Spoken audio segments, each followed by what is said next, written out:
आज की इस वीडियो में हम सीखेंगे इनकम टैक्स एक्ट 2025 के आने से सैलरी के अलावेंसेस और परक्विजिट्स और इनकम टैक्स फॉर्म्स में क्या क्या इंपॉर्टेंट चेंजेस आई हैं।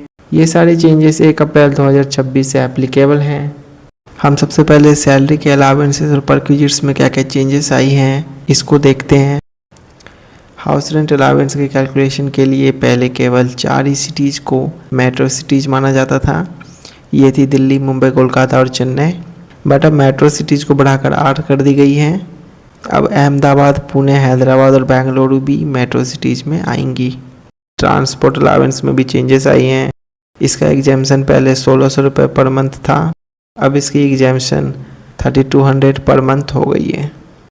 इंटरेस्ट फ्री कंसेशनल लोन्स, ये पहले 20,000 रुपये पर ईयर एग्जाम्प्ट होते थे, अब ये एग्जाम्शन की लिमिट को बढ़ा के 2 लाख पर ईयर कर दी गई है। अगला है फूड और meals. Old income tax act में पहले एग्जाम्प्ट थी 50 रुपये पर मील 2 मील्स तक। इसकी भी एग्जाम्शन लिमिट को बढ़ा के 50 से 200 कर दी गई है। अब 200 रुपये तक फूड या मील्स एग्जाम्प्ट होंगी। चिल्ड्रन एजुकेशन अलावेंस, ये पहले केवल 100 रुपये पर मंथ पर चाइल्ड था। 2 चाइल्ड तक एक बच्चे पे 100 रुपये पर मंथ था और मैक्सिमम हम 2 बच्चे का डिडक्शन ले सकते थे। बट अब इसकी लिमिट को बढ़ा के 3,000 रुपये पर मंथ कर दी गई है। बाकी मैक्सिमम चाइल्ड लिमिट अभी भी 2 चाइल्ड ही है। अगला है हॉस्टल अलावेंस। हॉस्टल अलावेंस पे एग्जाम्शन पहले 300 रुपये पर मंथ पर चाइल्ड मिलता था। मैक्सिमम चिल्ड्रन की लिमिट 2 चिल्ड्रन थी।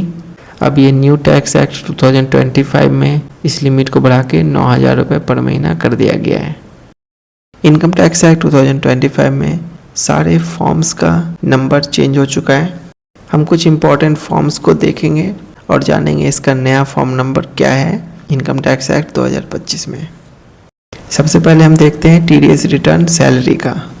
सैलरी टीडीएस रिटर्न के लिए हम पहले फॉर्म 24Q फाइल करते थे, बट अब हमें सैलरी टीडीएस रिटर्न फाइल करने के लिए फॉर्म 138 फाइल करना होगा। नॉन सैलरी टीडीएस रिटर्न के लिए हम पहले 26Q फॉर्म फाइल करते थे, अब हमें फॉर्म 140 फाइल करना होगा। नॉन रेजिडेंट के लिए टीडीएस रिटर्न फाइल करने के लिए हम पहले 27Q फॉर्म फाइल करते थे, अब हमें इनके रिटर्न फाइल करने के लिए फॉर्म 144 फाइल करना होगा। अगला है टीडीएस सर्टिफिकेट सैलरी का। सैलरी का टीडीएस सर्टिफिकेट का फॉर्म पहले फॉर्म 16 था, अब ये चेंज होकर फॉर्म 130 हो चुका है। नॉन सैलरी टीडीएस सर्टिफिकेट का फॉर्म पहले 16A था, अब ये फॉर्म 131 हो गया है। अगला है एनुअल इंफॉर्मेशन सिस्टम यानी कि फॉर्म 26AS। अब इसका फॉर्म नंबर चेंज हो चुका है, अब इसका नया फॉर्म है फॉर्म 168। अब हम जानेंगे पैन एप्लीकेशन का फॉर्म। इंडियन रेजिडेंट इंडिविजुअल के लिए ये फॉर्म नंबर पहले 49A था, बट अब इसका फॉर्म नंबर चेंज होकर फॉर्म 93 हो गया है।